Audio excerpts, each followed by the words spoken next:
Shadow ক্যাবিনেটের পর এবার দেশের রাজনীতিতে আলোচনায় কিচেন ক্যাবিনেট। কারা ছিলেন সেই ক্যাবিনেটের সদস্য, আর কোন কোন এজেন্ডা বাস্তবায়িত হয়েছে এই গোপন ক্যাবিনেটের হাত ধরে, এই সব কিছু এখনও অজানা। তবে সাবেক উপদেষ্টা ডক্টর সাখাওয়াত হোসেনের এক সাক্ষাৎকারের পর এই আলোচনা নতুন করে উঠে এসেছে।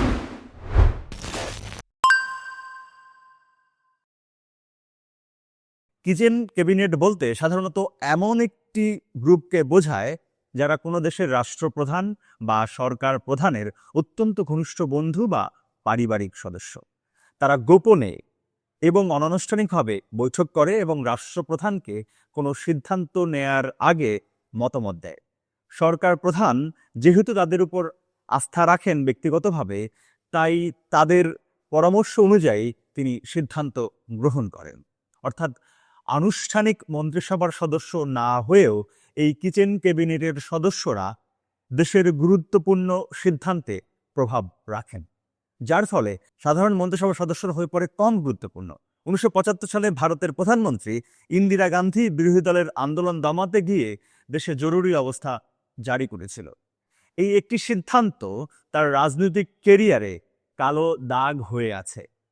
ইন্দিরার এই সিদ্ধান্তটি নেয়ার পেছনে তার কিছু ঘনিষ্ঠ বন্ধু উপদেষ্টা পরিবারের সদস্যরা বড় ভূমিকা রেখেছিল বলে জানা যায়। এখন প্রশ্ন হলো, ডক্টর ইউনূসের সিদ্ধান্ত গ্রহণে প্রভাবিত করত কারা?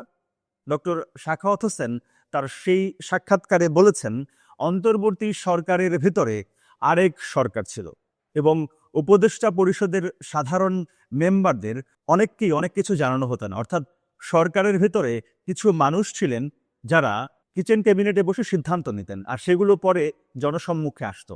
তিনি এটাও বলেছেন, যারা এই গোষ্ঠীর অংশ ছিলেন তারা নিজেদের মধ্যে খুব ক্লোজ ছিলেন এবং এই বৈঠকে তাকে ডাকা হতো না। তিনি যে কিচেন ক্যাবিনেটের কথা বলেছেন, এই কিচেন ক্যাবিনেটের একটি নির্দিষ্ট বৈঠকের জায়গাও ছিল, যেটি গুলশান 2 নম্বরের 59 নম্বর রোডের এক বাসায়। অন্তর্বর্তী সরকারের সময় এমন অনেক সিদ্ধান্ত নিতে আমরা দেখেছি যা সম্পর্কে সুস্পষ্ট ধারণা কারোই ছিল না। আমরা দেখেছি চট্টগ্রামের বন্দর বিদেশি কোম্পানির কাছে ইজারা দেয়া কিংবা যুক্তরাষ্ট্রের সঙ্গে ভারসাম্যহীন চুক্তি, বেশ কিছু সিদ্ধান্ত নিয়ে দেশের মানুষের পাশাপাশি বিশেষজ্ঞদের কিন্তু আপত্তি ছিল, কিন্তু তাতে কোনো লাভ হয়নি। কিন্তু ডক্টর ইউনূস সরকার তাদের ইচ্ছে মতো এই সিদ্ধান্ত নিয়েছে। এই সিদ্ধান্তগুলো কারা নিয়েছে, কেন নিয়েছে, এই প্রশ্নগুলো এখন নতুন করে সামনে আসছে। আশা করছি সামনের দিনগুলোতে এই কিচেন ক্যাবিনেট নিয়ে আরও অনেক উত্তর জনসম্মুখে আসবে।